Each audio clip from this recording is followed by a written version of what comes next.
केंद्र सरकार के द्वारा जातीय जनगणना की घोषणा करने के साथ ही झारखंड में जो सत्ताधारी दल है कांग्रेस पार्टी और झारखंड मुक्ति मोर्चा दोनों सड़क पर उतरकर सरना धर्म कोड की मांग कर रहे हैं। और इसी को लेकर आज आजसू पार्टी के द्वारा एक प्रेस वार्ता का आयोजन किया गया, जिसका नेतृत्व देवशरण भगत ने किया। उन्होंने कहा कि जो सत्ताधारी दल है उनके लोग सड़कों पर क्यों उतर रहे, चूँकि उस सत्ता में है तो उनको निर्णय लेना चाहिए और ताकि आदिवासियों को हक और अधिकार मिल सके। साथ ही साथ उन्होंने आरोप लगाया कि पेशा कानून जो कि लगातार कोर्ट का आदेश था कि 2 महीना में उसको झारखंड की जनता को दे देना है, वो नहीं दे पाई सरकार और इसको लेकर लगातार गोल मटोल रवैया अपना रही ताकि जनता को परेशानी हो रहा। और ग्राम सभा के द्वारा जो निर्णय लेना चाहिए, कई ऐसे फर्जी ग्राम सभा बनाकर झारखंड के पहाड़ों को बेचा जा रहा है। मौके पर क्या कुछ कहा गया, आइए आपको सुनाते हैं। होगा आप बौद्ध धर्म है, जैन धर्म है, सबका कोलम है। कुत्ता बिल्ली का भी गिनती होता है, संख्या, आस्था विश्वास करने वाले लोगों की संख्या की जानकारी एग्जैक्ट कितना है इसकी पता करने के लिए एक कोलम होना चाहिए, ये मांग है।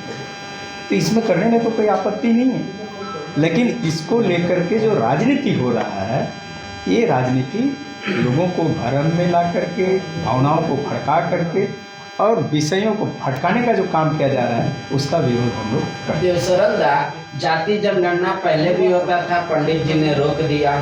सरना धर्म कोड या आदि धर्म कोड का कॉलम था, उसको भी रोक दिया। बोले स्वर्णरेखा दामोदर में कितना पानी बह गया। अब की स्थिति ये है कि ये हम लोग डिमांड कर रहे हैं। अब इतिहास बताते हैं कि इंदिरा जी ये कर दी, पंडित जी ये कर दिए। आप सीधा बोलिए ना, देंगे या नहीं देंगे।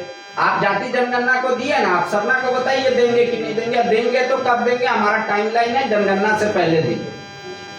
हम लोग स्पष्ट तौर पर कह रहे हैं कि जो लोग नाटक कर रहे हैं वो नाटक करना बंद करें। ये तीनों मांग स्पष्ट रूप से अपना स्थिति स्पष्ट करें। तो आप जो कह रहे हैं कि सरना धर्म कोड के आड़ में जाति जनगणना का विरोध कर रही है सत्ता पक्ष, आप ये कहना चाहते हैं क्यों इतना डिमांड हाइक किया गया इस डिमांड को?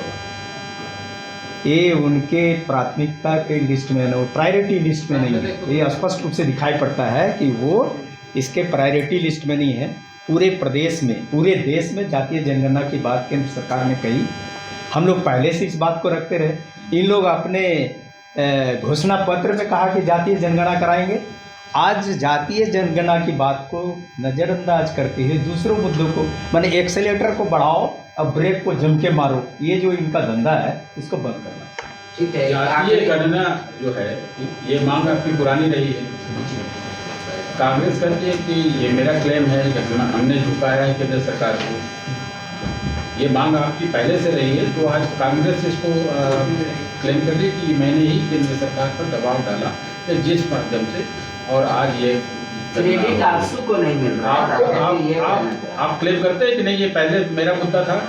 हम वो क्रेडिट नहीं लेना चाहते हैं। हम चाहते हैं कि हल हो, निश्चित तौर पर एक काम हो, एक क्रेडिट के चक्कर में भंवर जाल में ना फंसे। तो होना ही है, हम कहते हैं कि लेकिन पुराना हम निश्चित तौर पर जब हमने अपनी बात को रखी, जिस समय लोग नहीं रख रहे थे उस समय हमने बात को रखी और मुखरता से रखी थी, वो बात तो स्वाभाविक रूप से हम याद कराएंगे। ठीक है, एक आखिरी सवाल है देवशरण दा, आप एसटी कैटेगरी से आते हैं। पेशा के तहत परंपरागत जो आपका प्रथा है उसको आएगा, जहाँ ग्राम प्रधान या मान लीजिए मंत्री मंडल या जो भी अलग अलग रिचुअल्स हो रहा हूँ, वही अगर कोई दूसरा धर्म अपना लिए होंगे तो क्या पेशा बनने के बाद उनको आजसू पार्टी मानती है एडिटिव जगह एसटी मान के दिया जाए, या फिर आपको जो दूसरा धर्म मान लिया उसको ये कह के हटा दिया जाए कि आप भाई रूट से कट चुके हैं? क्या है आप? सबसे पहले तो पेशा कानून लागू हो, यहाँ पहले वो स्पष्ट रूप से होना चाहिए।